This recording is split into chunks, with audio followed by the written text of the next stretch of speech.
ఆంధ్రప్రదేశ్ ప్రభుత్వం వచ్చేసి అక్టోబర్ 1వ తారీఖు నుంచి వాహన మిత్ర పథకం కోసం అయితే కొన్ని కొత్త మార్గదర్శకాలను అయితే విడుదల చేసింది. అది ఎవరు అర్హులు వాహన మిత్రకి, ఎవరు అనర్హులు అనేటటువంటి డీటెయిల్స్ని ఈ వీడియోలో మనం తెలుసుకుందాము. ఆంధ్రప్రదేశ్లోని కూటమి ప్రభుత్వము రాష్ట్రంలోని క్యాబు, ఆటో డ్రైవర్లను ఆర్థికంగా ఆదుకునేందుకు వాహన మిత్ర పథకాన్ని అయితే ప్రకటించినటువంటి సంగతి మనందరికీ కూడా తెలిసిందే.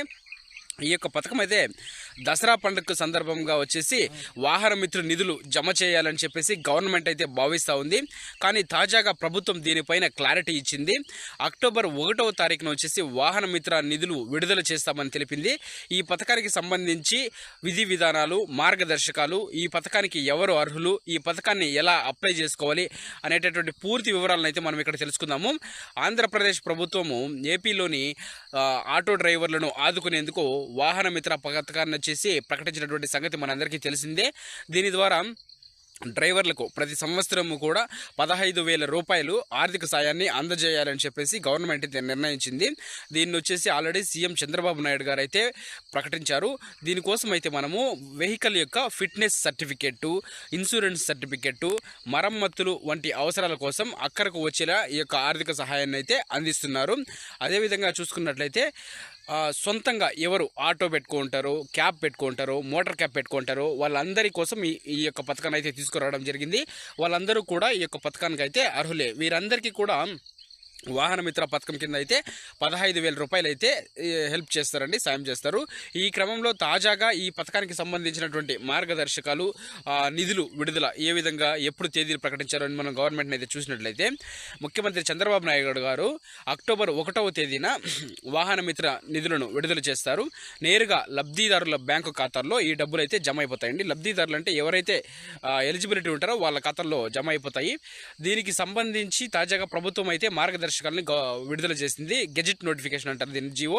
వాటి ప్రకారం మనము చూసినట్లయితే అప్లై చేసుకున్న తర్వాత మనకి ఏం అర్హతలు ఉండాలి, ఎలాంటి వారికి ఇస్తారంటే లబ్ధిదారులు ఎవరైతే ఉంటారో వాళ్ళు ఏపీలో జారీ చేసినటువంటి డ్రైవింగ్ లైసెన్స్ ఉండాలి. కేవలం ఆల్ ఓవర్ ఇండియా పర్మిట్ ఉన్నటువంటి డ్రైవింగ్ లైసెన్స్ అయితే చల్లదు. ఓన్లీ ఏపీలో జారీ చేసినటువంటి డ్రైవింగ్ లైసెన్స్ మాత్రమే ఉండాలి.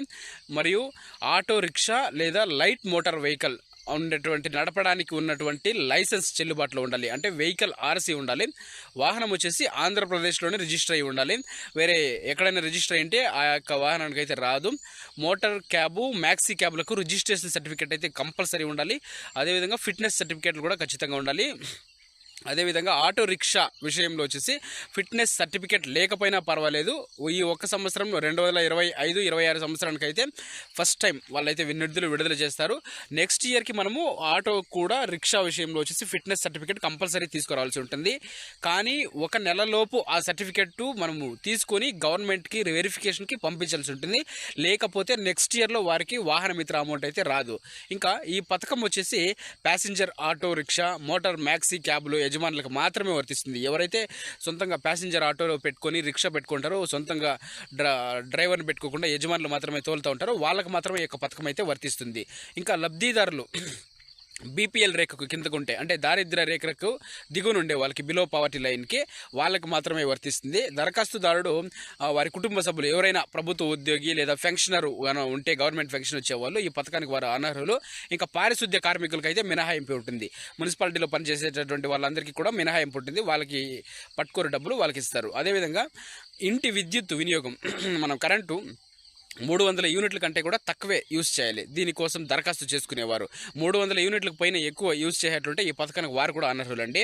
దీనికోసం దరఖాస్తు తేదీకి ముందే మనం 12 నెలల వరకు లెక్కిస్తారు. అంటే ఒక ఇంచుమించుగా ఒక సంవత్సరం పొడుగుకి వాళ్ళు వెరిఫై చేస్తారు కరెంటు వీళ్ళు ఏ విధంగా వాడుతున్నారు అని చెప్పేసి. అదేవిధంగా వాహనాలకు ఎలాంటి పెండింగ్ బకాయిలు, చలాన్లు కూడా ఉండకూడదు. మనం ఈఎంఐలు కట్టకుండా ఉండేవి, గవర్నమెంట్ దగ్గర ఏవైనా ట్రాఫిక్ చలాన్లు కానీ పెండింగ్ పెట్టకూడదు. భూమి విషయానికి వస్తే మాగానే అయితే 3 ఎకరాలు, మెట్ట అయితే 10 ఎకరాల లోపు భూమి ఉండాలి. 2 ఎకరాలు, 2 కలిపి 10 ఎకరాల లోపు ఉండాలి. పట్టణ ప్రాంతాల్లో అయితే 1000 చదరపు అడుగుల కంటే ఎక్కువ ఉండకూడదు. అది వాణిజ్య నిర్మాణం కోసము మనం సైట్లు అవన్నీ తీసి పెట్టిండకూడదండి. అలాంటి వారు అయితే ఈ పథకానికి అనర్హులండి.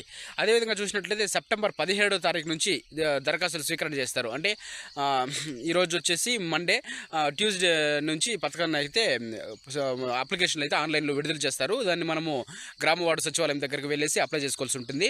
ఇంకా వాహన మిత్ర పథకానికి దరఖాస్తుల స్వీకరణ అంటే సెప్టెంబర్ 17 నుంచి ప్రారంభమవుతుంది. అయితే దీనికన్నా ముందు సెప్టెంబర్ 15 నాటికే వాహనాల యొక్క జాబితా, వాహనాల యొక్క లిస్ట్ రెడీ చేస్తారు. దాని యొక్క రిజిస్ట్రేషన్ నంబరు, యజమాని పేరు, చిరునామా, ఫోన్ నంబర్తో కూడినటువంటి వివరాలను ప్రభుత్వము GSWSకు అంటే గ్రామ వార్డు సచివాలయానికి ముందుగానే ఇస్తారు. అంటే 2023-24 సంవత్సరంలో ఎవరైతే ఆర్థిక సహాయం పొందింటారు కదా వాళ్ళందరి వివరాలని గ్రామ వార్డు సచివాలయంకి ఆల్రెడీ పంపించింటారు. వాళ్ళు ఇంకొకసారి వచ్చి ఇంటింటికి రీవెరిఫికేషన్ చేస్తారండి. ఇంకా వాహన మిత్ర పథకానికి దరఖాస్తు చేసుకోవడానికి గ్రామ వార్డు సచివాలయం విభాగంలో సెప్టెంబర్ 17 నాటికి ఆన్లైన్ ప్లాట్ఫామ్ ఓపెన్ అవుతుంది. కొత్త లబ్ధిదారులు దరఖాస్తు చేసుకునేందుకు సెప్టెంబర్ 19వ తారీఖు వరకు అవకాశం ఉంటుంది. 2 రోజులు మాత్రమే ఇస్తున్నారు. సో ఇమీడియట్గా మీరు అందరూ కూడా ఎవరైతే అప్లై చేసుకోలేదో వాళ్ళందరూ వెళ్ళి కొత్తగా ఉండే వాళ్ళు అప్లై చేసుకోండి. ఈ నెల 22 నాటికి సచివాలయము మండల జిల్లా స్థాయిలో పూర్తి స్థాయిలో వెరిఫికేషన్ చేస్తారు. ఆ తర్వాత తుది జాబితా వచ్చేసి సెప్టెంబర్ 24వ తారీఖు విడుదల చేస్తారు. లబ్ధిదారుల జాబితాను కార్పొరేషన్ల వారీగా గ్రామ వార్డు సచివాలయంలో డిస్ప్లే చేయడం జరుగుతుంది. డిస్ప్లే చేసి ఆ వివరాలని రవాణా శాఖకు పంపిస్తారు. ఆ తర్వాత అక్టోబర్ 1వ తారీఖు ముఖ్యమంత్రి చంద్రబాబు నాయుడు గారు అయితే లబ్ధిదారుల ఖాతాలో వచ్చేసి నగదైతే జమ చేస్తారండి. ఈ వీడియో మీకు నచ్చింటే ఒక లైక్ చేయండి. అలాగే నా ఛానల్లో నేను చెప్పేటటువంటి వీడియోలు, మరిన్ని వీడియోలు మీరు ఫాలో అవ్వాలనుకుంటే సబ్స్క్రైబ్ చేసుకోండి. పక్కనే ఉన్నటువంటి బెల్ ఐకాన్ని ప్రెస్ చేసుకోండి.